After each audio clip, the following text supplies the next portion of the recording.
when did you fall in love with like women in hip hop?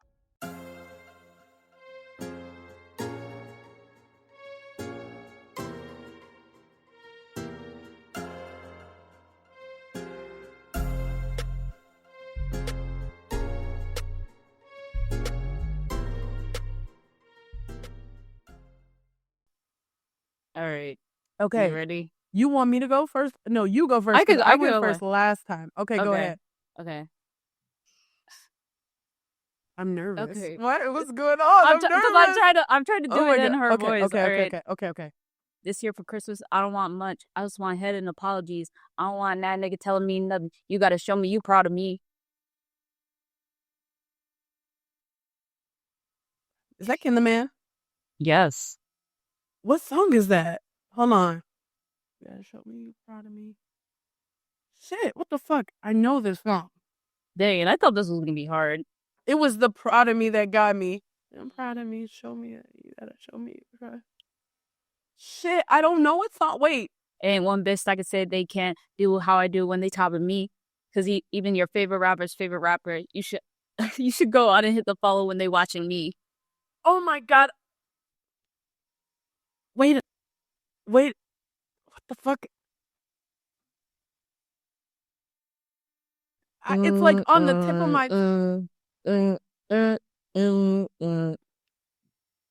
No, I can't. You don't have it? I don't have it. I know it's Ken the... What is it? Tell me. It's Every 4. This is that album cover. Yeah. Fuck. Okay.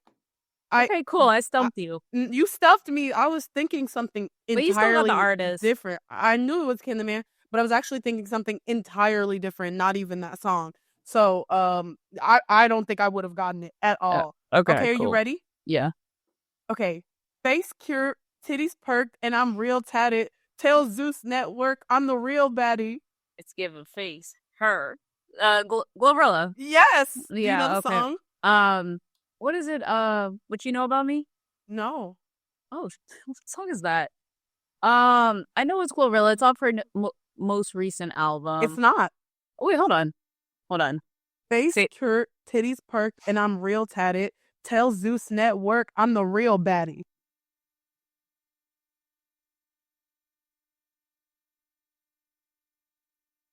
Make that ass clap. Make it snap. With the money bag, yo? Yes, that one. Okay. That was from the other tape. Yeah, that was from the other tape, though.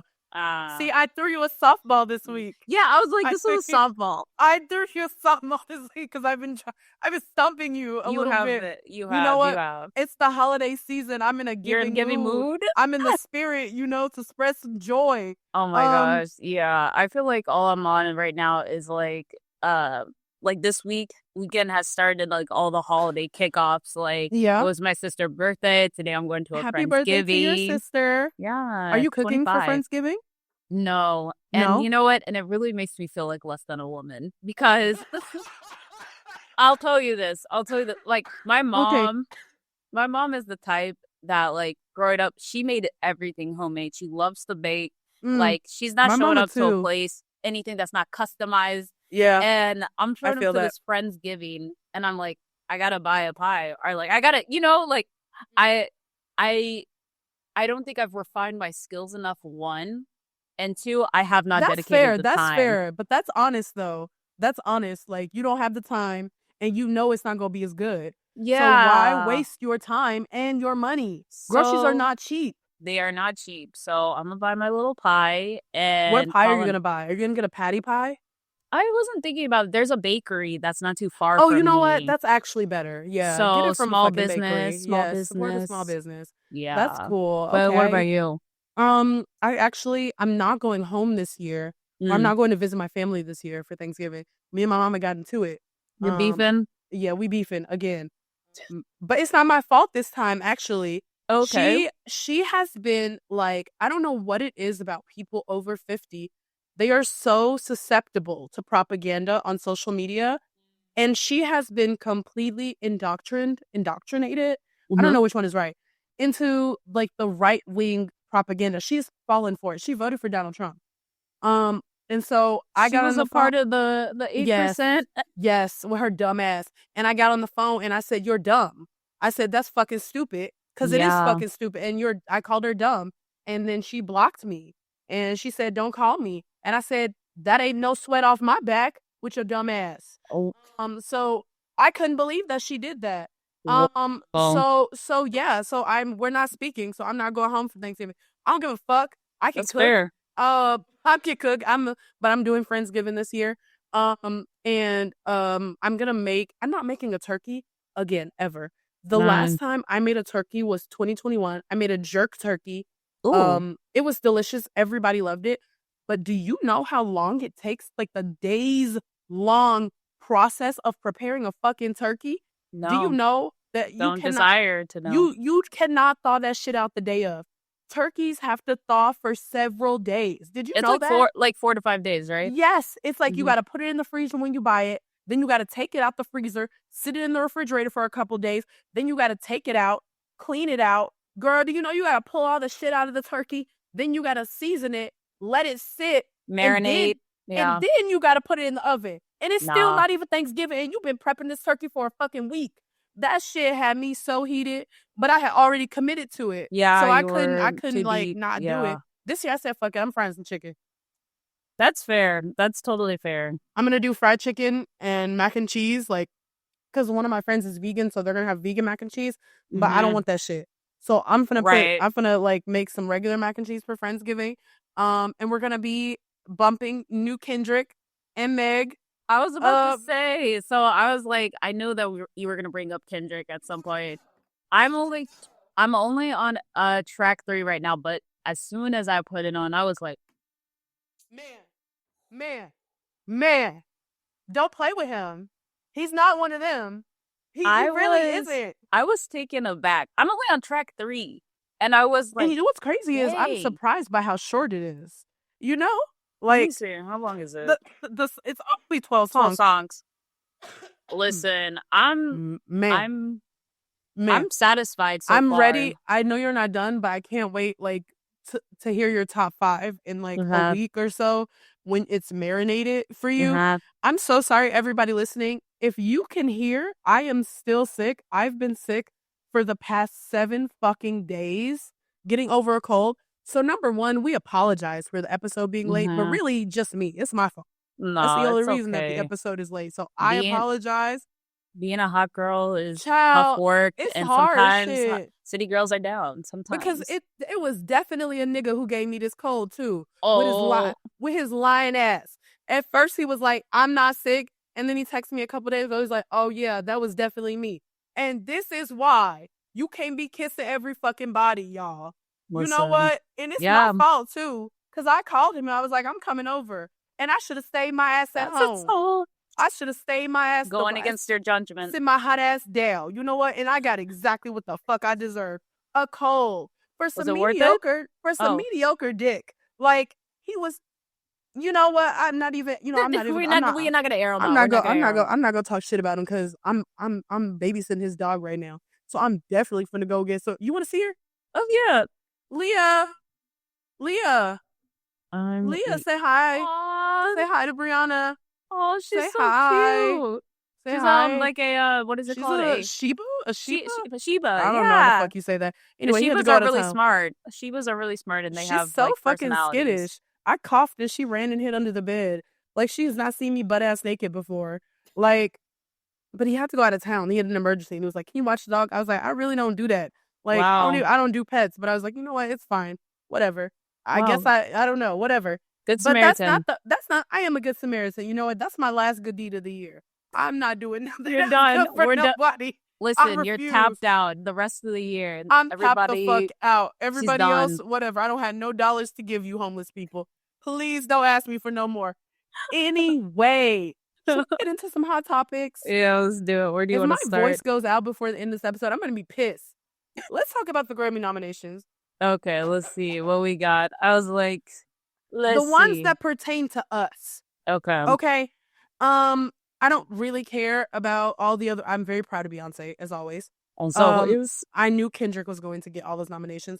What I am shocked about, number 1, Well, let's just talk about it. Let's just go to So best remixed recording, Alter Ego, the K Tronada remix got nominated. So technically, Doechii and JT are nominated for a Grammy, but they're not going to get it. If Alter Ego wins, it's only for the remix that wins. So K Tronada will win the Grammy. Doechii and JT won't get anything, which I think is kind of crazy. But I mean, I guess that's up. I guess it makes sense because it's just the remix that was the one that they like. Let's talk about best rap performance. So the nominees are Enough, Miami by Cardi B, When the Sun Shines Again, Common and Pete Rock, Nissan Altima, Doechii, Houdini, Eminem, Like That, Future, Metro Boomin, and Kendrick Lamar, Yeah, Glow, Glorilla, and Not Like Us, Kendrick Lamar. Now, we all know who's going to win. Like, let's be for real. But I have never been more motherfucking proud in my life than I am of Doechii. Like, how long have we been saying that she is up next? No, for real. I mean, like, it's crazy to me. And Glorilla getting this nomination? Listen, we talk about this all the time. Tripod in a dream. I mean, how the fuck is it? And it's like, for the first time, there are more women than men nominated in this category. And I think that shows the trajectory, like the way that we're trending as far as rap is concerned. You know, I don't get how Enough Miami got nominated.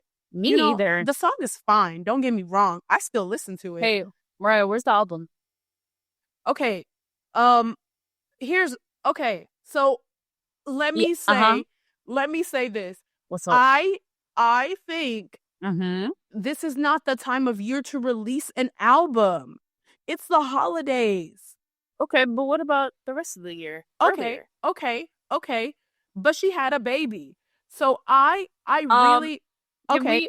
Can we say that she also had a baby when, you know, like Invasion of Legacy came out? Okay. You know what? I don't have any... You're right. You're right.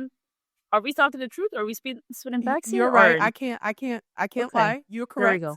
You're correct. I can't really defend her. But I still believe the album is coming in 2025. Like, I really do. You know, okay. Yeah, okay. I was wrong.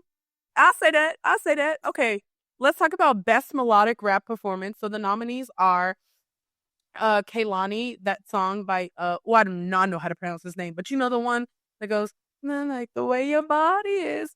Kehlani, Kehlani, the Kehlani song. Oh, yeah, but I don't know the name of the artist, I don't know how to pronounce his name. Yes.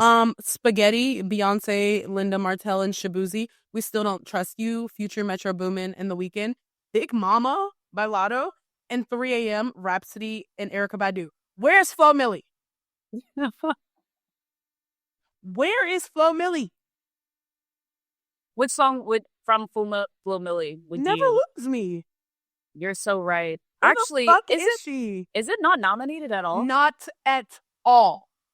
That's kind of wild. Not one single. But Big Mama is nominated? What? In what world? I agree. I'm okay with the Rhapsody nomination. I actually like that song. That's like one of my favorites from her album. Really one of the only ones I return to from her album, if I'm being honest. Yeah. Where the fuck is Flo Milli?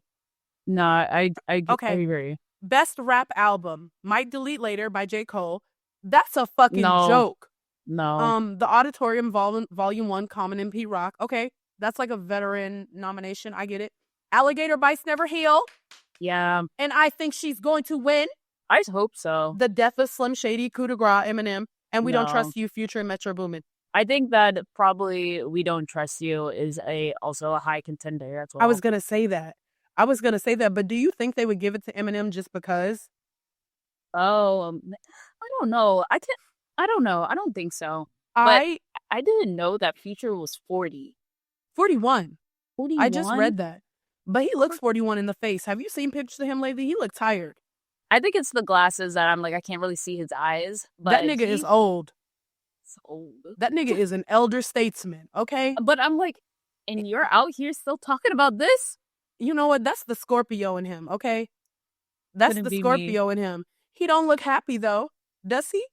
No. He doesn't look happy to be doing it. but he just don't know no other way, just like Drake. He doesn't. So You're right. You're right. I think though, Doechii has a really, really, really good, solid chance of winning this.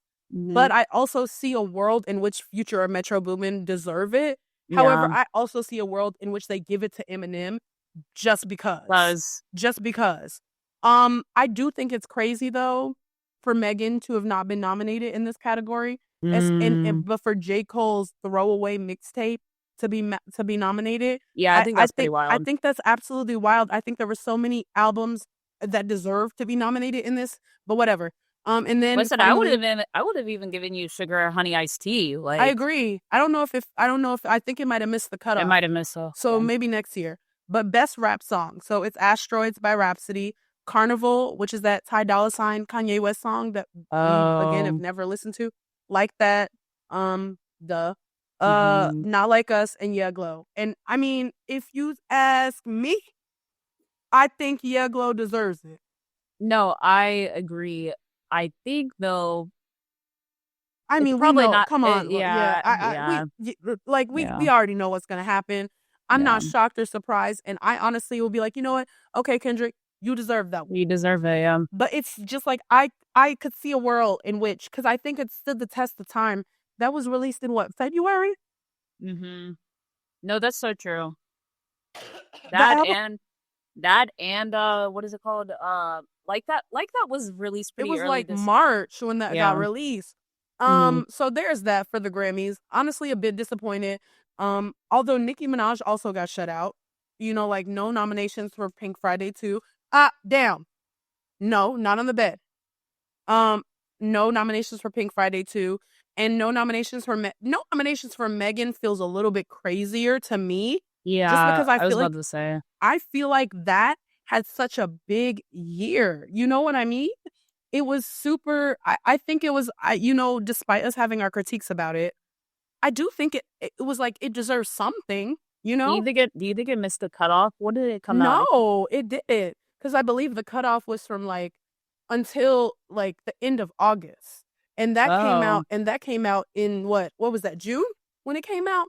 So it was the summer. So I know that it was eligible, but it just didn't, I guess it didn't move them, And it's you really never know what's going on. But I feel like the way that music is trending and how they're just being very biased against hip hop right now, it doesn't surprise me, that it wouldn't get nominations. I mean, I don't know if you feel that way about music right now or just you're getting that sense. And we can actually move on and talk about Coachella too. Okay, yeah. Because I think that is a pretty good sentiment.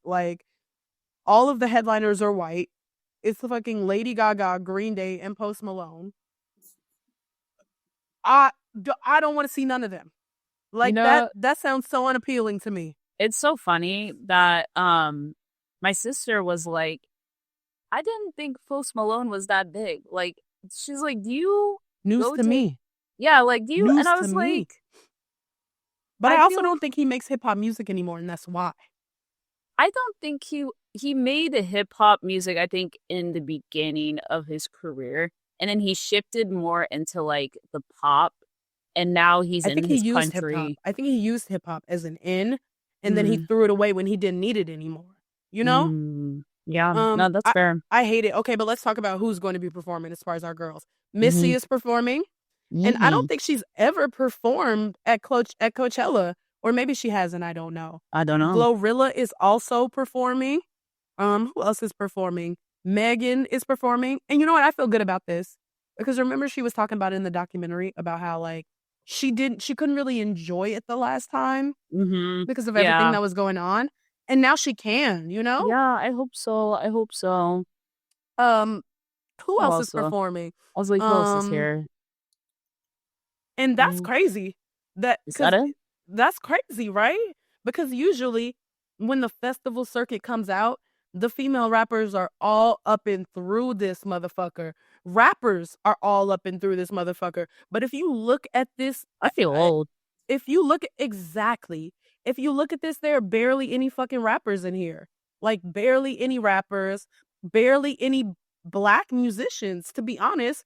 That's crazy. Yeah, this is actually really wild. Isn't it? And to me, that just goes to show how people are feeling about hip hop. What do you mean? So you're saying like people are shifting away from hip hop and moving more towards pop, or yes, yes, and I think it has something directly to do with the political climate of the world. You know what I mean? I really think so. I really do. People are white people are getting bold again. You know, they're like, we don't give a fuck. We're happy to be white and racist, and that's cool.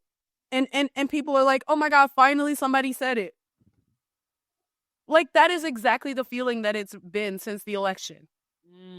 You know? No, I had never thought about that correlation. No. Yeah. I can see it. So that sucked. Okay, so I want to talk about something else. Oh. Rap Caviar. Oh my gosh, yeah. They've released these stupid fucking all-star teams, and they're supposed to be on like their all-star MVPs of the year. And so the first team is Tyler the Creator, Playboi Carti, Metro Boomin, Kendrick Lamar, and Future. One of these is not like the other. Let's start there. Yeah. So no shade, Metro Boomin, but what? He doesn't rap. Nah, you don't need to be on here. He doesn't rap. And low key, I'm gonna argue about Tyler the Creator as well, because I think I like Tyler the Creator, but I don't think this year he was like an MVP. Like, I mean, people really love this new album, but I mean, for people who've been working all year, this is crazy. And Playboi Carti, okay, let me tell you, I don't get it. Did he just like? I feel like he had a resurgence or something like that, but he's been all over the place more recently, and he's not released any music. I don't get it. I don't get it. What is the hype about Playboi Carti? The music doesn't sound good. Am I missing? I'm like, no, am I missing something? No, you can't. I think, are we both? I don't get it. I don't get the hype. And then let's go to the second team. So that was the first team. The second team is Gunna, Don Toliver, Ye, 21 Savage, and Glorilla. How is 21 Savage here? That's true. I don't. How is Don Toliver here? Would you have put Don Toliver in? Where would you have put Don Toliver? Not on this list at all. Okay, I'll low-key argue for Don Toliver. Okay. His last album was real. His last two albums have been pretty good. Okay. And like, I think his features have been pretty solid. I think he can rap, and I think he has really great musical selection as well. Like, the cohesion of his album. So I wasn't mad about Don Toliver being on this list. Okay, I'm mad about Ye and 21 Savage being on this list, because what have they done in 2024? No, that's fair. That's fair. And then number 3. Gunna go ahead. No, I was gonna say, and Gunna makes sense. I think Gunna makes sense. Yes. I don't get it. Then number 3 is Megan Thee Stallion, Big X the Plug, Rod Wave, Drake, and Sexy Red. Who had a bigger year than Megan Thee Stallion? Yeah, that's cap. I thought it was funny. Have you ever heard a Rod Wave song in your life? Yo, I was just thinking about that. I saw him. I was at the gym, and it was like against my will that I saw a song by Rod Wave, and I was like, he's a singer. Like, he's not a rapper, but he's like, apparently he's like, I think he's like the Summer Walker for men. Don't ever come around me playing no fucking Rod Wave. I will knock that shit out your hands. I think he is. I think he's the Summer Walker for men. All I know about him is that he's fat and sad. That is all people ever say about him. They don't talk about the music. And like, at his performances, he does this thing. It's like he's fallen off a building, and it's like and then you see the mattress though, and he's just like this. He's like, what? Yeah, I gotta find the video. What? But he does this at like every performance. Oh my gosh. I gotta show it to you. Any fucking way. Any motherfucking way. That this list is crazy to me. No, it was very chaotic. To put Megan Thee Stallion, I think, on the same level as Sexy Red, when she has had a crazy year. Megan Thee Stallion has had easily a better year than all 4 of these other people combined. I'm starting to be a conspiracy theorist. Oh yeah, I really am. I hate to be, but I'm starting to think. I hate to be that. I hate to sound like that. I hate to sound that way. I get it. But why do I feel like niggas are conspiring against her a little bit? Oh, for sure. I hate to sound like that, but I'm starting to feel like there might be a hate train, and I hate to use those words. I hate to use the language of the barbs. I was about to say, speaking of hate train, the final installment. Let's talk about that. The final installment of Pink Friday. Okay, so what she did, let's go over the trajectory of everything that's happened since this got announced.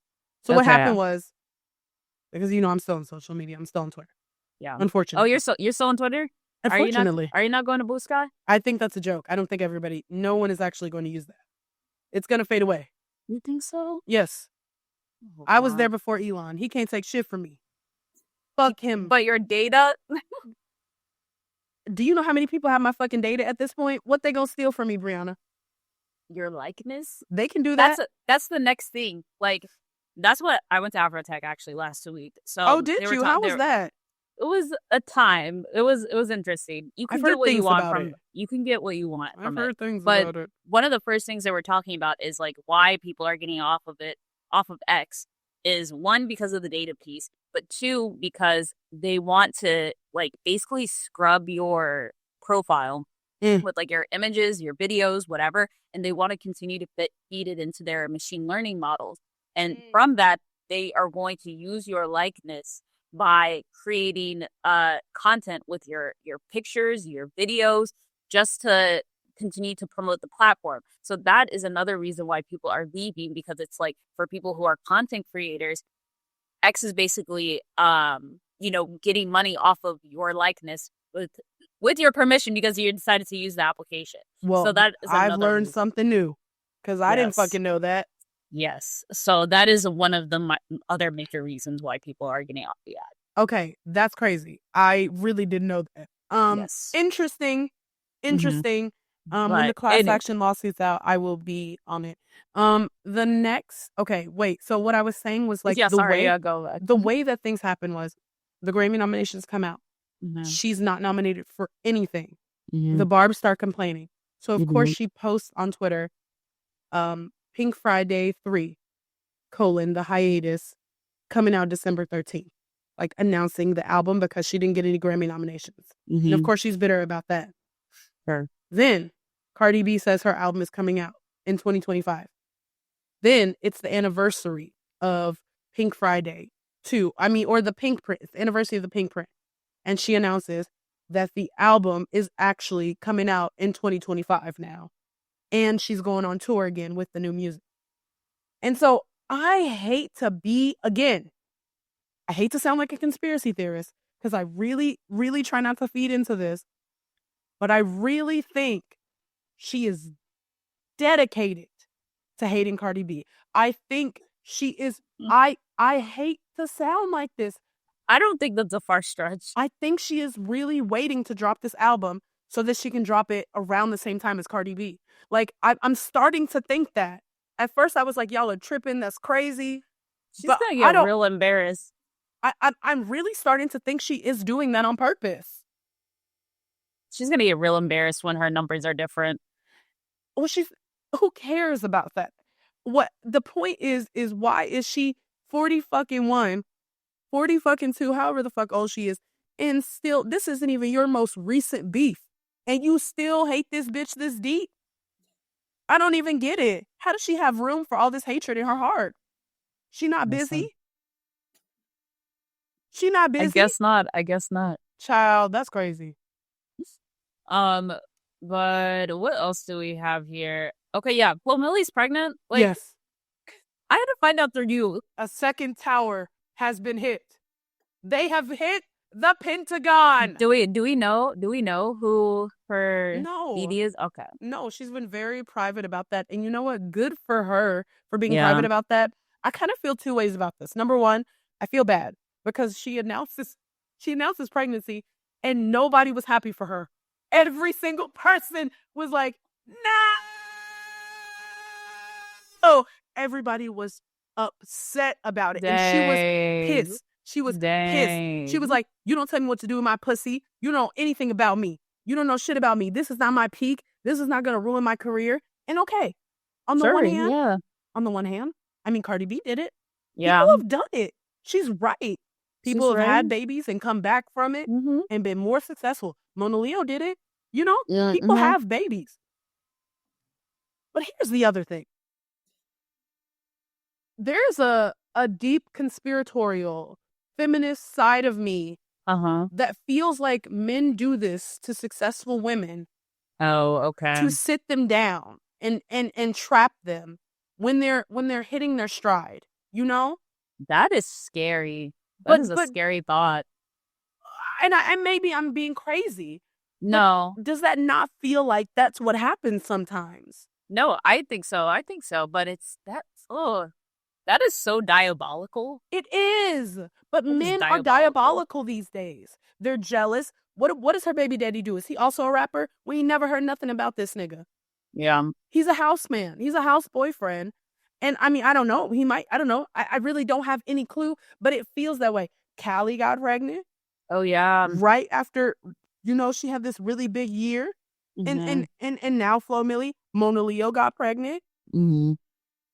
Cardi B, that nigga stayed getting her pregnant so she couldn't release another album. Literally. It feels calculated to me. Yeah.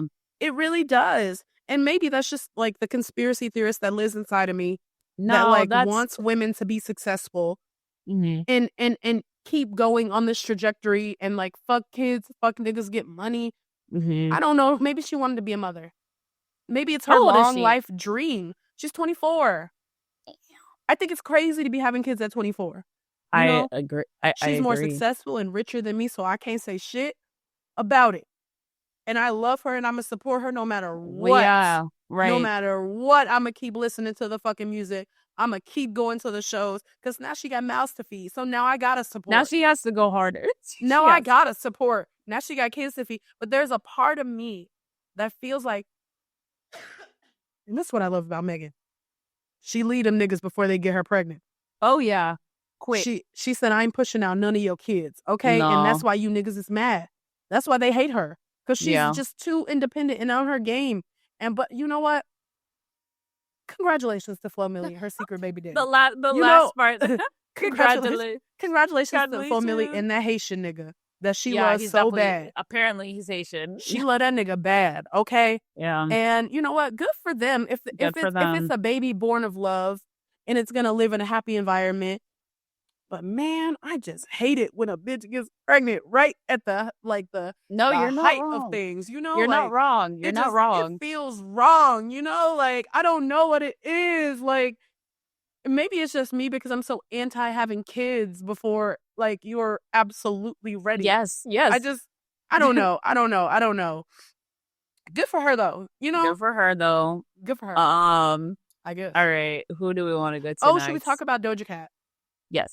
So Doja Cat has officially started this rollout of her new album.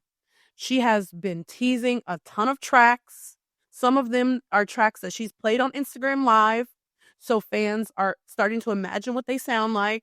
She has deleted all of her Instagram posts except for her sponsor posts that she's contractually obligated to not delete. She has been tweeting about and posting about this album. The album is coming. DC5 is here, and they say it's going to be R&B, pop, hip-hop focused, like we're getting Planet Her, but a little bit more grown and sophisticated. Let's go. Are you ready for new Doja Cat?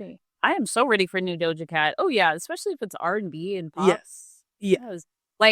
I had a really good summer with Planet Her. Yes. So fantastic summer. Let's run that back. Let's run it the fuck back, okay? But run it back, except Doja Cat is bigger and better. Oh, yeah, for sure. She's a better rapper. She's a better producer. She's a better everything. And that's crazy to say because Planet Her is hard to top. Definitely. I mean, I still listen to that shit. To it. It's still in rotation. Even more than Scarlet, to be honest. Yeah, same. So I'm really excited about what this new album is going to look like or what it's going to sound like. And I just love that she just does not give a fuck and she's just going to keep releasing music. I don't care about waiting several weeks, several months or years to release it. You want to release music? Release that fucking music. You want to work? Work, bitch. I love that. Some bitches hate to go to work. Yeah. But she loves to go to work, okay? No, I'm excited. And she's one of those artists that, takes her time with a project and make sure it's holistically complete from the visuals to the content. That's another thing too. I love her visuals. I love Doja Cat visuals. I am so excited to see what these music videos are going to look and sound like. Like, this is going to be, I think 2025 is going to be a big year. I think a lot of people are going to go on tour. I think we're going to get a lot of good new music. I think it's about to be a really good year. So I'm really excited for that shit. Me too. Get my pocketbook ready. Let's talk about some rumors. This I don't believe even a little bit, but I want to talk about it. So Jason Lee, who is messy, do you know that he just got elected to a position? He's like a councilman in Oakland or some shit. Oh, really? Can you believe that? No, I didn't know that. This election, it resulted in nothing but disaster. Top to bottom disaster. He revealed on his podcast that Megan Thee Stallion got into a fight with Winnie Harlow at Michael Rubin's that all-white party that he throws every year with all the celebrities that go. And Michael Rubin is the guy who owns like Fanatics, the jersey company or whatever. And he's like always with black people. Like I don't think he has one white friend. Yep. He's very much like the accountant who wants to be damned, you know? But they said that Megan Thee Stallion got into a fight at no one else has reported this, mind you. Yeah. No one else has reported this. It has not even been a rumor that they were like nothing about this has had any traction. But Jason Lee like said that they got drunk and then they got into an argument or a fight or something. Was he there or like? I want to know. Because also this party happened in like July. And why are you telling this story now? Why are you telling this story months later? No one has corroborated it. And for what are you telling this story? I just feel like he wants her attention so badly. Megs. Yes. But then you know what's crazy? Is after this came out, and first of all, everybody's like, nobody believes this. But then everybody on social media was like, if it did happen, Winnie Harlow deserved that. Apparently niggas hate her. Okay, low-key, I was thinking the same thing though. Apparently niggas hate her. Apparently she is a big bitch. Like she be talking shit about people. Stop licking that. Stop. No. Apparently she is a big bitch and niggas hate her. Okay? Yeah. Hate her. Yeah. So I don't know shit about her except for the fact that she was on America's Next Top Model and then she was like, Tyra Banks ain't do shit for my career. And that's crazy because who knew you before that, Winnie Harlow? I'll wait. So yeah, there's that. And then the last thing before we move on to new music, because we have a lot of new music. So apparently, Ken the Man is no longer signed to Rock Nation. Yeah, apparently. And it's funny that you put that on there because I was just thinking about. I was like, I don't feel like I've heard new music from her. I haven't heard like any freestyles. Nothing. And I was like, but she's signed to Rock Nation. Like I thought she was having a whole rollout. How did you feel about this when you read it?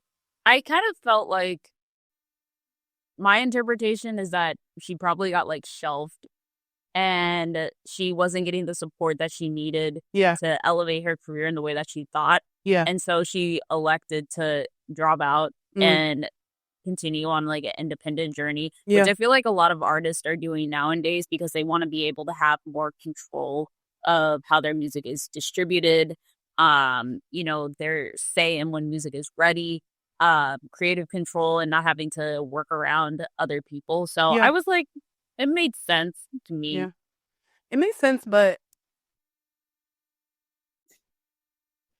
it something in me feels sad about it. You know, like I feel like, damn, she was like just getting her, like I felt like this was gonna be a stepping stone for her, you know, and then it just didn't work out, and I don't know, it's just like something is not connecting with her, and I think she deserves better, you know, like I think she's talented, she has the music, she is the I don't know, she has the look, but it's just not hitting, like something's not connecting, and I don't know what it is, and it really does make me sad, you know, it does, it really does. I agree. So I'm sad that like it didn't work out, you know, like, I mean, I guess good for her to continue to be independent, to continue to try to figure this thing out on her own. But it's like, damn, she almost had her, you know, no, like. I get it. That sucks. But you know She what? didn't seem fazed by it. She didn't seem fazed by it, but I'm sure that's like, Yeah, that's what true. people do and say when it's, when things happen like that. You're right. And so there's that. Let's talk about new music, because there's a ton of new music. What do we want to talk about? Because there's so much new music. Like Nicki Minaj has released a ton of like songs from this mixtape. Yeah, I was like, I could do it in groups. Nicki Minaj I barely listened to the new additions to this Pink Friday sequel. The bonus, it's or the Pink Print like bonus tracks. It sounded the same. All of them, every song sounds the same. They ran together. Every song sounds the same. It sounded like these are all throwaways that should never have made the album, and it's a good thing that they didn't make the album, because they're not good. They're not good. None of these are good. What did you think about the Coi Leray songs? The Coi Leray released 2 songs, Heart Don't Lie and Candy Crush. What did you think about these? After listening to those songs, I'm like, I don't think I am a Coi Leray fan. Like, I was like, I came to that conclusion. I was like, you know what? Maybe she's just not for me. It did it for you. It did it for you. I was like, you know what? This is enough. He's like, can't do it. Can't do it. Yeah. To me, I was like, I didn't like them, but I think it's a different sound. I think she's trending in a different direction than like the very viral hits that she had before. And I'm happy for her as far as that's concerned, because I feel like that's what she wanted to do, and that's what she was like angry that she couldn't do. So I'm happy for her. What about the Fendi the Rapper song Clock That featuring Shamar? Who's that TikToker who's always begging for money? Oh my gosh, wait, hold on. Which one? I don't know the TikTok person, but I did watch the video, and it felt like if this was released during like the Soulja Boy era, it would have gone crazy. I think that was the point, because she put out another remix. Soulja Boy was on the remix. Oh, really? Okay. Yeah, because apparently she and Shamar got into an argument, and then she took him off the song and added Soulja Boy to the song, because he didn't want to sign to her label or something. Allegedly. Oh, okay. Which sounds fucking crazy. Like, girl, I wouldn't sign to your label either. Right. Okay, what about did you hear the In My Bag song featuring Glorilla? The Flow song? What did you think about that? Okay, first of all, who is Flow? I've never heard of this group. They're this girl group from the UK. Okay. Are they new? Have they been around? I think maybe for like the past 2 years or so they've been around. Okay. I don't listen to their music. It doesn't really move me. It doesn't really move me, nor did this song. But I think even if it had moved me, Glorilla was not the right person to be on this song. I really don't think so. It just... Who would have been better? It's like, I can't think of anybody who would have been better. I don't think it needed a feature. And I don't think she did anything for them by being on the song. Yeah, I could see that. I thought that the song was cute. I had heard it like on TikTok and probably on Reels and stuff like that. But yeah, I think you're right. I don't think she really added anything to the song. I think it was more so like, hey, let's put her on this song. Yeah, let's put her up, huh? Let's talk about the Cash Doll album. Did you listen to this shit? I listened to a good portion of it. Okay, what were your thoughts on it? If you had to rate it, what would you rate it? Well, I don't know. Like 6, 7. Like, oh, that's high. I think that I listened to a handful of songs. Yes. And it surprised me a little bit more than I thought that I would like. I don't think that I'm a avid listener of Cash Doll. Me either. But a couple of songs like Jump, I think it was. That one was stood good. out to me. That one was and good. And then what was the other one? It was Jump, maybe Plot Twist. Plot Twist was a good one. I think the back half of the album lost me. Yeah, that's what I was gonna say. More melodic, and I was like, but I felt bad because I was like, this is not what I want from Cash Doll. Exactly. And I was like, but then what do you want from Cash Doll? I want songs like Jump. I want to hear her talking about I'm just putting people in a box, but I'm like, I want to hear her at the I feel club. you though. I feel you though. I was like, I don't want to hear this. I want to hear this, like the T Grizzly song. Like I want to hear that. Like I agree. That's what I expect. But I'm like artists have other expectations of themselves and want to stretch themselves more. So I should not only limit my perspective of what they can do based off of what I've heard. Yeah. So that was my thought. But I think I'd probably give it a 6. Okay. 6. I gave it a 5 out of 10. Okay. I kind of thought, like, one, I love the cover. I thought that was like really clever. But there's something about her music that makes her sound like a secondary element to the beat. Yes, like she doesn't sound like the primary. Like you could zone out listening to her songs. I agree. And I felt like while listening to this, I was zoning out a lot. Like she sounds slightly underneath it, you know, like when she's rapping. Like her raps are not matching the beat, if you ask me. I think it had really no structure, no order. The songs kind of really melded. Like it's just not, it wasn't that interesting, you know, to listen to. She just doesn't give something. I don't know exactly what she's not giving, but there's something, there's an element that's missing from her raps that would keep me interested and keep me listening, you know? I agree. I don't know what it is either. That's it. I really did. Plot Twist was a good one. Cash Commandments was a good one. I like the song Clarity. I didn't download any songs at all from this. But I like the song Clarity because I think it's really cute. Like that's her daughter's name and she was, you know, talking to her daughter on the song. That's really cute, you know? Yeah. It gave nothing though, if I'm being honest. No, it gave nothing at all, if I'm being honest. And it's interesting because people were like talking on Twitter when this came out, like, don't put Cash Doll in a box with them other, you know, bitches. Like she's above them or whatever, talking about Meg and Lotto and Glow and stuff like that. But if you listen to their albums versus hers, theirs are like on a completely different level as far as clarity is concerned, as far as storytelling, the storytelling, the rapping is even on a different level. Like Cash Doll is not there, but also she's not their peer. She's older than them, much older than them. And I think for as long as she's been in the game,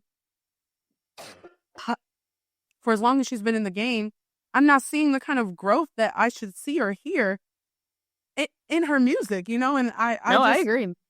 I don't know what it is, but it's not clicking. What else? Is there anything else on here that stuck out to you that you want to talk about, good or bad? Let me see. I liked the Kin the Man single. Oh, you did? Oh, yeah. I thought it was cool. Okay. Yeah. And that's why I was like, oh, yeah, like she's back. Okay. And then I liked Flo Milli's feature on the Skepta song. Yeah. I liked her feature, but I didn't like Skepta on the song. No, yeah. No, I agree. I think if it was just Flo Milli's song, I would have liked it better. And she looks so good in that video. I know. And then the Sukiana song. That was fucking ridiculous. Her with the Michael Jackson ad-libs. Why would she do that? It was so silly. Why would she do something silly like that? This is just a game. It's really just a game for her. You know, like she's joking the fuck around. Like she's playing. Yeah. But yeah, those are like my standouts. Okay. Oh, and then Lola Brooke, the Lola Brooke song. I don't think I liked it. Didn't like it at all. It's giving nothing. I'm mad though. Like but why? Like why? What's missing? What's going on is what I'm concerned about. Yeah. You know, and I mean we talk about all the time, like every song doesn't have to be a hit. If it's good, it's good. This wasn't good. It was not good. I didn't like it. I was really disappointed. If you had a standout from new music this week, what would be your standout? Oh, okay. As far as these are concerned, because there's a lot of new music. I would say my standout is probably the Kin the Man song. That's probably the song that I'm going to be like returning to. And then this close second would be the Skepta Flo Milli song. Okay, I think for me, the one we didn't talk about, Still in the Paint, the Denzel Curry song with BK the Ruler. Yeah. I think that would be the standout for me. I really liked her verse on it. I think it was a great use of that sample. I think every single person like came so hard on that fucking song. I've been replaying that over and over again. So for me, I think that would be my standout. If I had to go for a second one, that's hard because I don't know. But if I have to go for a second one, I might say Miss Banks, the Shake It song. I don't even particularly like it. I just think it's so interesting how British people can rap in their British accent, but they don't but sing they can't sing in their. But they can't sing in a British accent. What's that about? I don't know. What's tea? Where's the like a linguistics professor? I'm sure there probably is somebody who knows why that is. But I think that's just interesting, ain't it? Because they love to talk shit about Americans, you know, and I'm not saying we don't deserve it. Shit is fucked up over here. But why do you sing in English, like plain American English, but when they're rapping, it's British as fuck? Yeah. No, I don't know either. Any motherfucking way. Are we ready to move on to our main topic? Yeah, let's do it. So for this main topic, I wanted us to do another deep dive in revisiting a classic album and asking if it still holds up or not. And because the anniversary of this album actually just passed only a couple days ago, we're going to talk about Foxy Brown's debut album, Il Na Na, track by track, just like we do an album review, and talk about if it still holds up. But let's talk a little bit about Il Na Na. So I'm reading this from Wikipedia. So Il Na Na is the debut studio album by American rapper Foxy Brown. It was released by Def Jam Recordings on November 19th, 1996. And an additional song, Big Bad Mama, was added in 1997. Brown began working on the album after being discovered by the production team Trackmasters and appearing on a number of other singles featuring artists by artists such as LL Cool J, Case, and Jay-Z. The immediate success of the singles led to a bidding war at the beginning of 1996, and in March, Def Jam won and signed 17-year-old rapper to the label.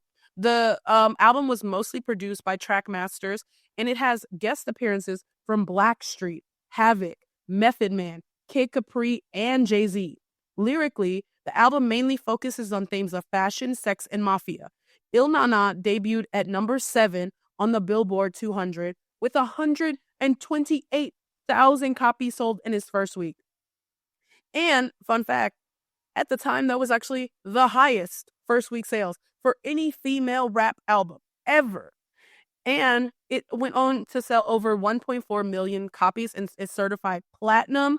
And the singles that were released were Get Me Home, which peaked at number 42. And the second single was I'll Be, which was released in 1997. It peaked at number 7. And that was the highest charting single of her entire career. And Big Bad Mama was another single. It got added late, and it was on the soundtrack of the film How to Be a Player. Have you ever seen that movie? That's with Eve, right? How to Be a Player? Yeah. No, that's with Bill Bellamy. I don't think so. Okay, it's like one of those old movies, and it's like he's like breaking the fourth wall, talking to the audience about dating multiple women. It's actually funny as I can't lie. I kind of love the movie. Like I've seen it several times. Really? Okay, I'm gonna have to watch it. I've seen it a couple times. It's like 90 minutes, super easy watch, and it's like corny as fuck. Please be prepared, but I think it's really good. Okay. But yeah, so it was on the movie How to Be a Player, and I think that actually was the first time I heard Foxy Brown, because they used to play that movie, I believe, reruns on like the CW or maybe VH1 or maybe BET, you know how they do like Baby Boy and shit like that. I think they used to play that, and they played that song is in the like one of the like if you've ever seen the music video for Big Bad Mama, it's like interspliced with scenes from the movie. You know, and so that is how I remember. That's how I think I got introduced to the song, was from that movie. Gotcha. And I think that was my first introduction to Foxy Brown. But I want to know, let's talk about it. What are your thoughts on Foxy Brown as an artist, if you have any at all? I think that like it's funny that like you talk about the introduction of Foxy Brown to you. I think that my only association of knowing about her is through the beef she had with like Little Kim. Okay. I feel like a lot of people feel that way. And I think for that reason, I was never like too knowledgeable, I think, into her music before until like we started doing this and like listening to her music a little bit more. But I think as an artist, I think that after listening to the album, I think she's talented. Yeah. I guess we'll get into the result if like I think it holds up or not. Yeah. but now that you said that she was like 17 on this, it also kind of makes sense Don't as it? well. Yes. Don't it? Yeah. Because I was like, Yeah. I think for me, she's really one of my favorites. Really? Okay. I think she's like a fashion icon. This dark-skinned woman was like a muse for people like John Galliano. Like, she was one of the first people to ever have one of those Christian Dior saddlebags. She was a Calvin Klein poster girl. I love the cover of Il Nana. I've thought about that dress that she's wearing, and I've tried and searched the internet, like, where's this dress from? And I can't find it anywhere. There's nowhere on the internet that tells you where that dress is from. But it's so, but also, like, talking about her music. I really do love her music. And I love, like, one, I'm a big fan of, like, mafioso rap. And I love it when women do it. And I really think nobody does it better than people from New York. And maybe that's just because of their ties, like, that's where the mob lives. People from New York and Chicago, I think, do mafioso rap really, really well. And I think Foxy Brown does it the best of the women who kind of rap about that. And I've always admired that about her.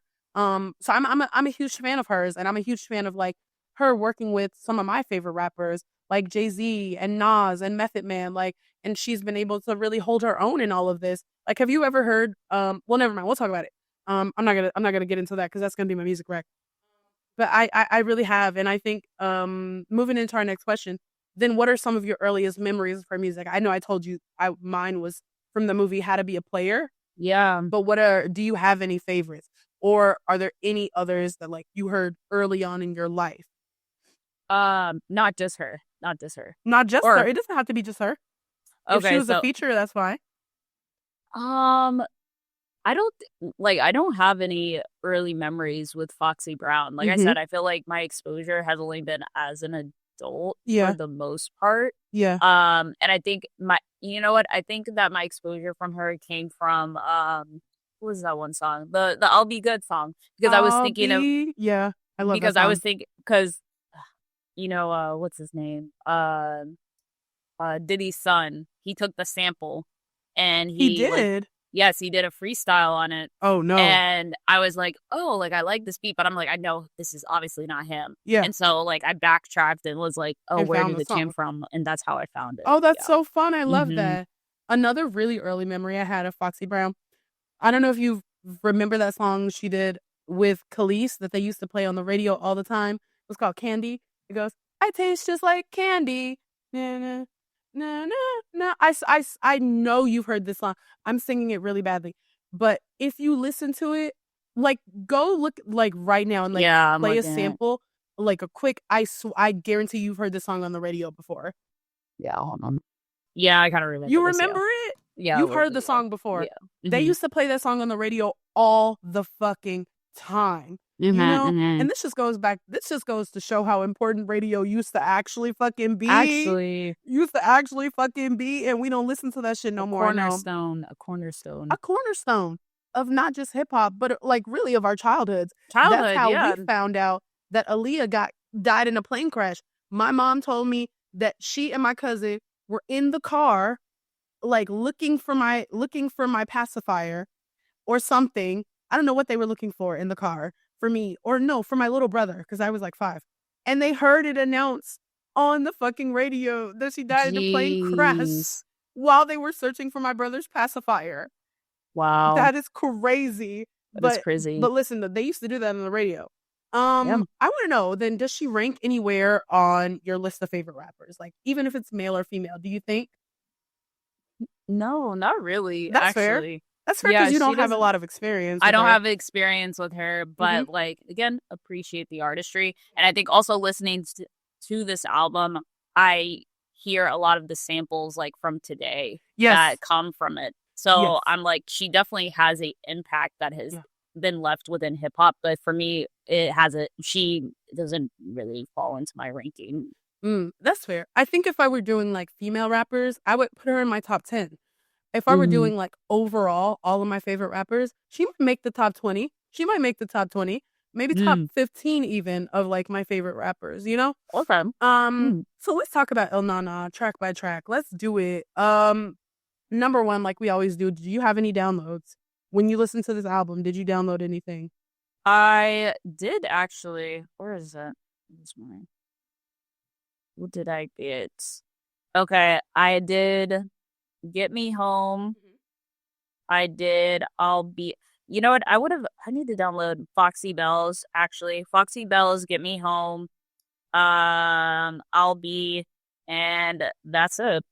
Okay. I downloaded Holy Matrimony, Letter to the Firm, Get Me Home, The Promise, Il Nana, obviously. I'll Be, obviously.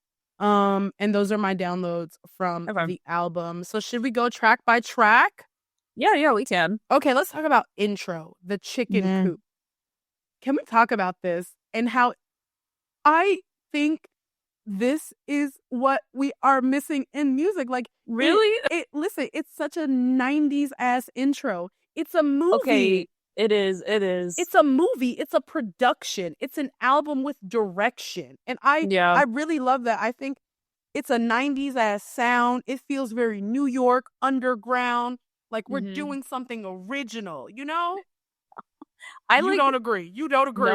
No, because I was thinking back to our episode of like our icks, and I'm like, this is your people ick? talking too long on an intro, like on a like that, and what was it like the other interlude here? I'm like, what are we? And the outro, I was like, what are we doing here? Like, okay, let's skip to the music. Let's skip to the good part. Okay, let's talk about Holy Matrimony, Letter to the Firm.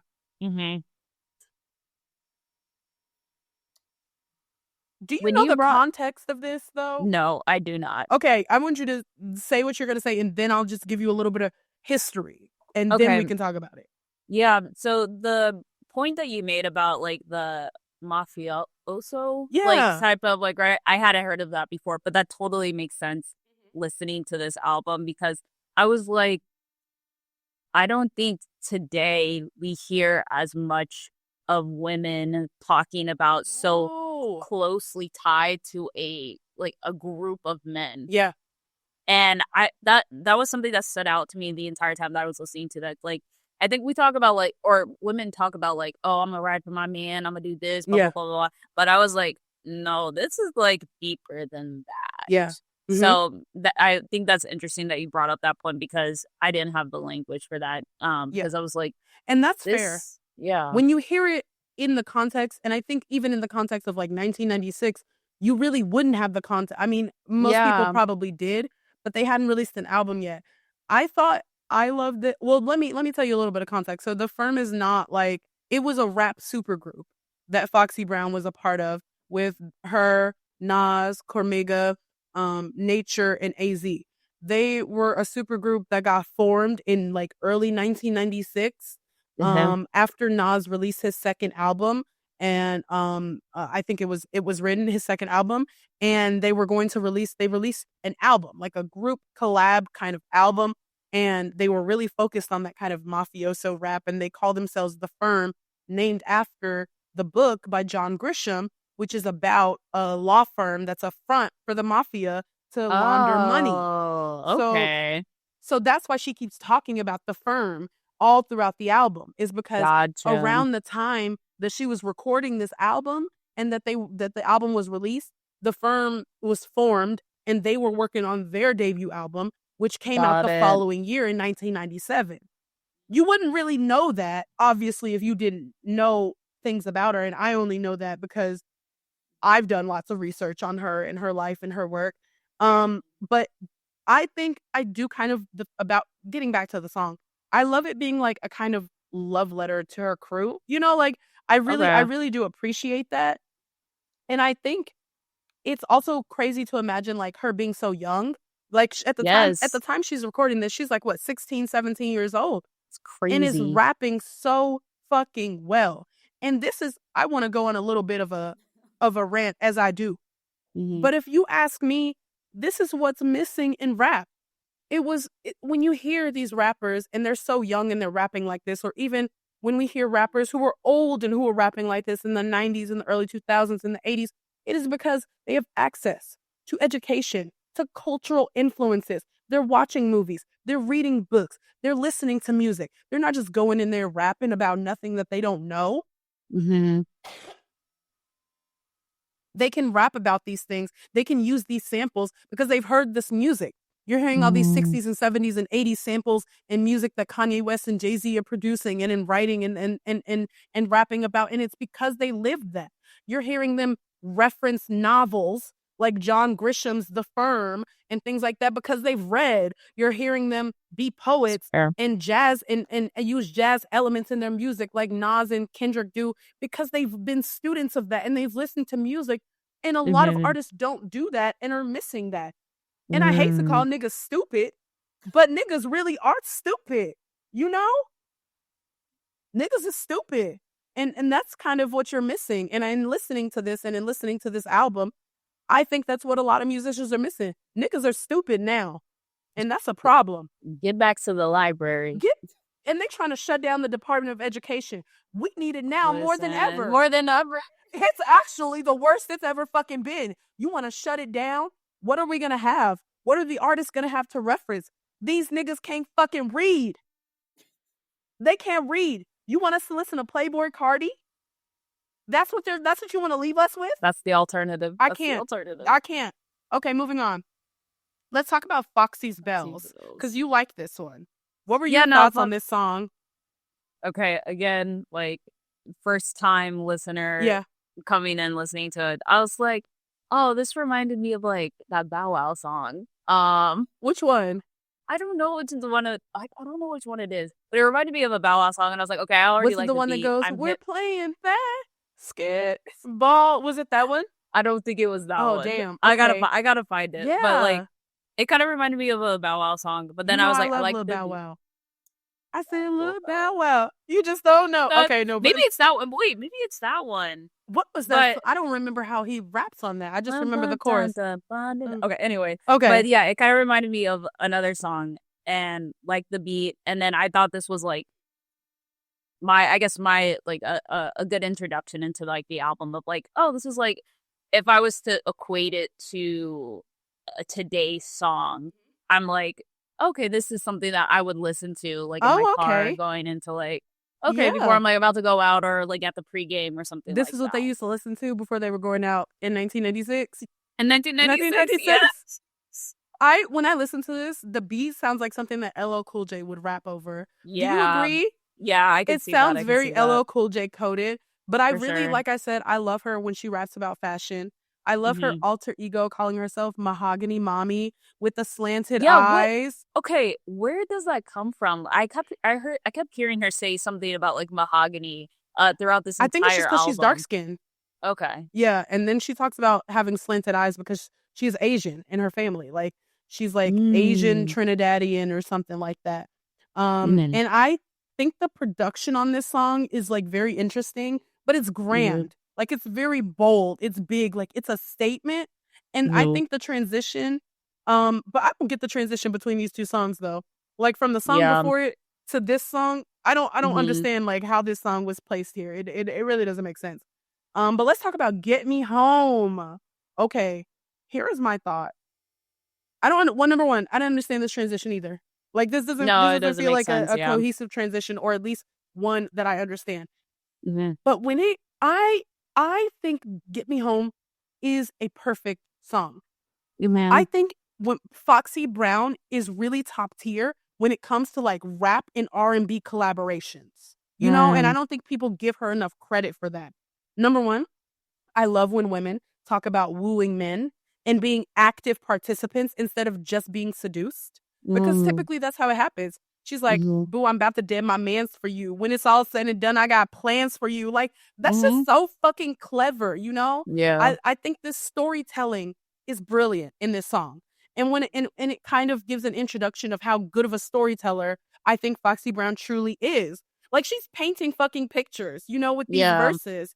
And I think Blackstreet comes in at the perfect song. Like, I think the chorus is perfect. I feel like I love when a rapper and an R&B singer collab and it doesn't sound like the rapper is the feature on the song, you know, which I feel like doesn't happen a lot. That's actually really true. That's a good point. But I think this is one of the more perfect R&B hip hop, like R&B rap collabs that we've ever had. Yeah. No, that's a good point. No, I like everything that you were saying about like for having to like for being on the beat and like kind of wooing men and like showing like she can apply pressure too. And she was talking no. that shit. And so, I think this is even crazier that she's 17. I feel like an old head now. I'm like, dang, she was talking about all this stuff. 17. You don't talk like that at 17. But think about all the old men she had around her. That is true. No, not to say that, but but it was a different time. It was a different time. It was a different time. But what were your thoughts about the song? If you had any? No, but I was like immediately. I was like, oh, this is that Lola Brooke song. I was like, oh yes, Lola Brooke did sample this. Yeah, with Bryson Tiller. I forgot about that completely. So I was like, okay, this is where it comes from. Okay, and I was like, it was nice to hear how it was originally like intended for the Which ears. one do you prefer? I think I prefer the Foxy Brown version. I like Bryson Tiller's hook on the Lola Brooks version. But no, it was a nice. I agree. The transition also was a little bit off just as well because it's like, but solid song. That's why I got to download. Love it. Okay, let's talk about The Promise featuring Prodigy from Mobb Deep. Rest in peace, because he's dead. What were your? Because he's dead. I was like, I gotta play it a little bit. I'm like, let me try to remember it. Okay, play it just a bit.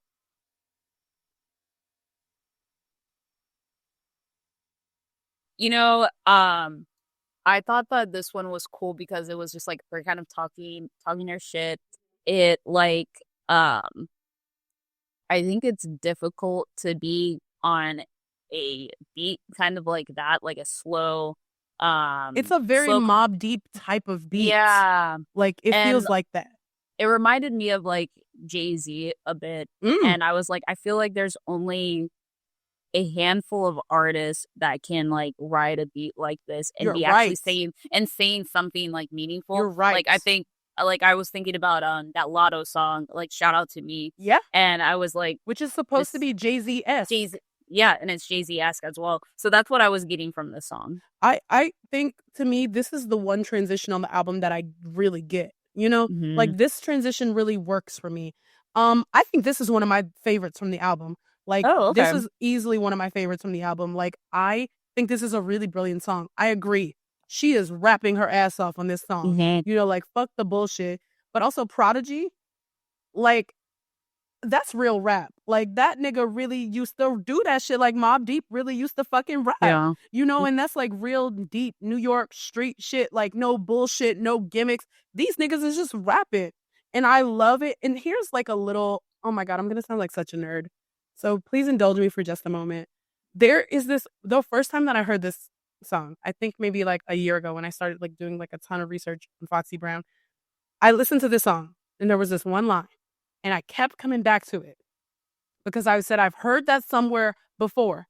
And she says, you web niggas dead on, get fucked and wet on. And I kept listening to that like, where have I heard that before? And I kept Googling it and nothing came up. And then maybe like a week or so later, I don't know, randomly the song The Message by Nas came on. Have you ever heard that song? Maybe. You probably have, but you probably don't remember it. Remember it, yeah. But there was this, you can play it a little bit, like the song, so you can like know, you can have context for what I'm talking about. You've heard it. You've heard the song. Yeah. So it's a really popular song from his album, It Was Written. And there is one, and I've heard this song. I know that's like one of my favorite Nas songs ever.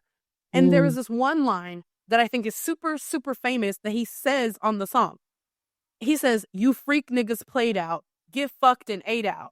And Foxy says, you web niggas dead on, get fucked and wet on. And I realized she got that from him. Like she got that rhyme scheme from him. I like that. Because at the time he was working on his album, she was also working on his album, and he was working with her. And so it makes sense that would have influenced her. That was such a super nerdy thing. No, that's so cool, though. But when I realized that connection there, I was like, oh, my God, it's all connected. It's It's all all together. It's connected. all connected. And that's why it was one of my favorite songs from the album. But I think it's also okay, yes, it's an ode to Nas, but I think another thing it has, like Foxy Brown's a storyteller. Like she's a student, you know, she really studies, you know, and applies what she learned from this game. And I really like that. Let's talk about this interlude that you hate. The setup. Let's talk about it. Moving on. Why are we talking? Like, why are we talking? I get it. Like, I don't know. I'm like, maybe it's a different time, and like, maybe I'm not appreciated the way that I should. But I think you're valid to have your like reasons about disliking it because we're not like, used to that. Absolutely, I'm not used to it. Like, when I heard the intro at first, I'm like, did I click on the right album? Like, wait, what the fuck? What am I playing? I was like, am I on the radio? I'm on radio. And maybe that was the point. Now that you say that, what if it was the point of like, I don't know. I feel like, I think it's crazy to take a phone call in the middle of breaking up with a nigga. Like, I just want to start. If we're gonna talk about is it? Women in men's fields? No, for real. Like, you're in the middle of breaking up, and then you get a call at the restaurant, and you're like, okay, hold on. And he's like, excuse me? Wait, what? No, we're not. What are you doing? But I think that's absolutely. I think I'm a person who appreciates like when they add cinematic elements to it. I love for an album to feel like a movie, you know, and so especially in older albums, you know. Sure. Because I really love 90s movies and 80s movies and sister shit, 30s, 40s, and 50s movies even. But like I kind of love that element. However, I understand what you're saying when you say that you don't like it and you don't like. I totally get that. Okay, let's move on to the song If I. I think this was more of like this was one of the more melodic ones. And I feel like was she talking about like trying to get a man, I think, or like saying that she didn't need him? For me, I didn't get the connection to the interlude because to me this song kind of feels like one of those like I just made it and then people switched up on me kind of songs, you know, and I don't really think that needed to be on the album. Like this feels like it could have been a cut, you know? It could have been a cut. This is 13 songs, or I guess give or take these intros. Yeah, but I don't think this one needed to be like it doesn't really add anything to it. What about the chase? Let me see. Let me play the chase real quick. Yeah. Again, I think it felt like the mafia influence. It was like, okay, I'm a part of this group and like I'm a ride for my dudes, whatever. And I was just like, I don't know. It wasn't that those type of songs were not resonating with me as well. I thought that the beat was cool. I like the beat. I like the beat. But I think the content of it was not standing out to me. Per se. I mean, I agree. I don't think it really stood out to me. However, I do like the category of songs where it feels like we're on like a journey with them. You know, like we're on the chase. We're in the car with them, like to put you in that scenario. I really like that. Okay, let's talk about the namesake, the song Il Nana. What I mean, this is one of crazy that this song was so late in the album. You know, like I think, okay, I get it. Like, okay, let's bring the audience back. You know, let's recapture everybody's attention after 2 songs that I feel like were really, you know, lackluster. But I think it's crazy that it's this late in the album. But that's true. I think the phrase or the bar, who got the illest pussy on the planet, is maybe one of the craziest things somebody's ever fucking rapped. And as fine as Method Man is, for him to be saying that about you, I mean, and I think she's really spitting on this shit. Like, I love when she says, Nas ruled the world, but now it's my year. Like, come on, fuck niggas get money. Like, this is an independent women like anthem, if you ask me. I really think easily this is one of the best hip-hop songs ever. Like, ever written. I truly believe so. I really do. I think this is going to go in the National Library of Congress or whatever. Like, I think when we talk about, like, best hip-hop songs ever created, I think this will be one of them. I really do. Wow. Okay. I could see that. I mean, I really like Method Man's verse on here, too. I think it was a great addition. And, yeah, the beat just rides. Like, I don't know. It's something that you, like, can't help but, like bob your head to. Yes. And you're just like, got the illest pussy on the planet? I was like, what? The Once ill again, nana. 17. Hold on. 17. Yeah. There's that context again. It really will do it for you. Listen, I was not when I was 17. Man. Well, not even. Certainly not me. Did not. Certainly not me. But Wasn't. But I mean, hey, different time, I guess. Different time. Okay, the song "No Ones." Yeah, this one was giving me like actually kind of like Biggie vibes. Ooh, like a good, I think this not a. I feel like this is a song, or some like he has some connection to the song. Like I don't know if he directly has a connection to it, but I feel like if not Biggie, like Lil Kim definitely is like rapped over this a similar beat, or if not this exact beat. Or, it feels like Big Papa, not maybe Juicy type esque. But yeah, this one I thought it was like a good switch up. I think it was probably one of my more yeah, right? Like it kind of sounds like I think it's probably one of the better like melodic songs on here. For me, I felt like this was like a less strong version of Get Me Home. And this really wasn't this wasn't one of my favorite ones on the album, but I totally agree. Like of the melodic songs on this album, it's one of the better ones. Okay, the song Fox Boogie. I didn't really like it. No. Listen, I love, a Kid Capri on the song, like, come on, be the hype man. Yeah. I love a good East Coast, West Coast collab. I was really unimpressed by this one, Yeah. Yeah. Same. I didn't like it. And then I'll be. Because you really like this one. So tell me what are your thoughts about this? Oh no, I really like this. Like I think that like you said, I think with features sometimes it can be difficult because you don't want to like overshadow the like main artist. Especially if you're Jay-Z. Yeah, and especially if you're Jay-Z. And I thought he was perfect for it. I was just like, I don't know, like it felt very assured.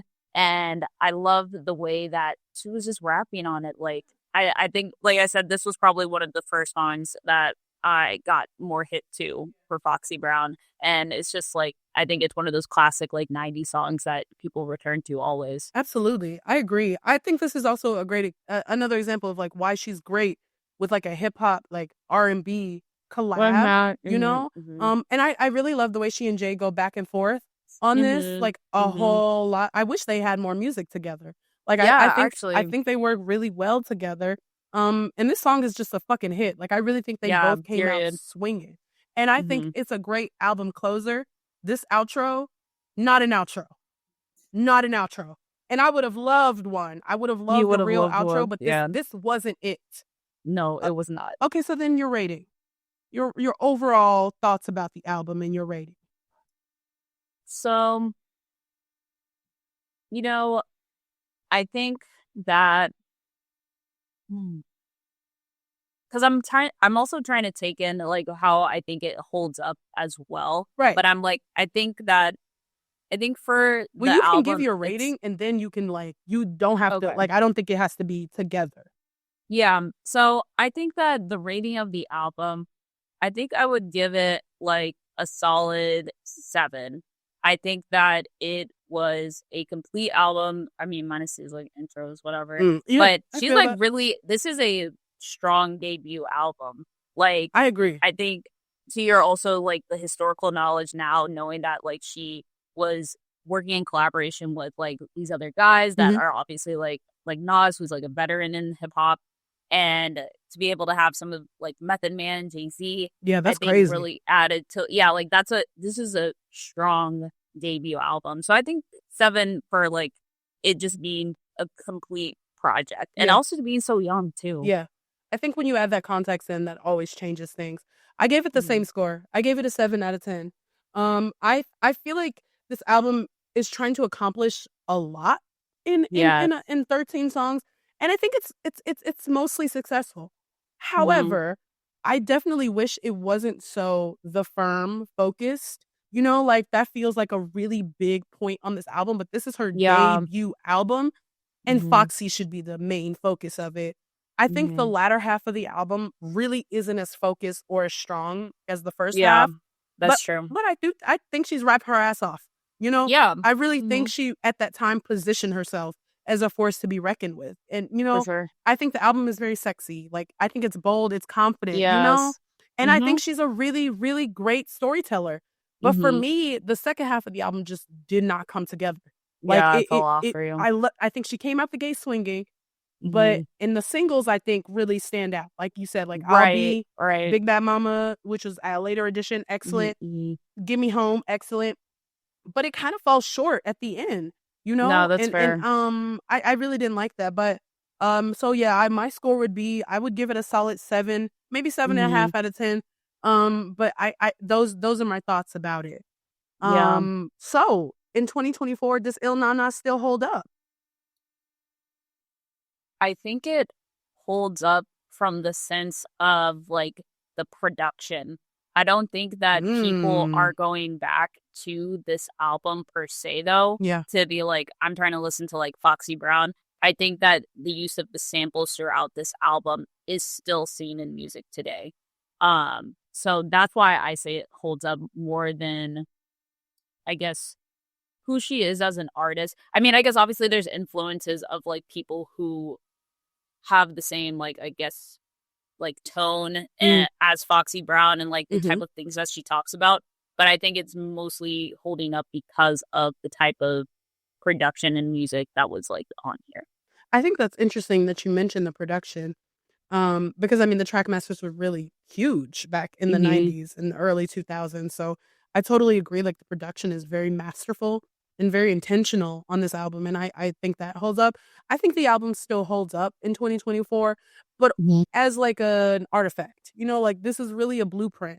I feel like a lot of people, rightfully so, herald Lil' Kim is like the mother of this shit. And, I agree. Right. But there's Foxy, her influence is in there, Right. I think when it comes to storytelling, I think Foxy is a little bit better at Kim than that. I think Kim is a better MC overall, but I think Foxy's a better storyteller. And I think there are a lot of MCs who pulled things from Foxy. Yeah. Even when it comes to like her influences as a fashion icon and things like that. Like Lil' Kim wasn't really the only one. And so I think Il Na Na still holds up as a pillar of like what was possible in female rap and what it would later become. Like I think there's a domino effect.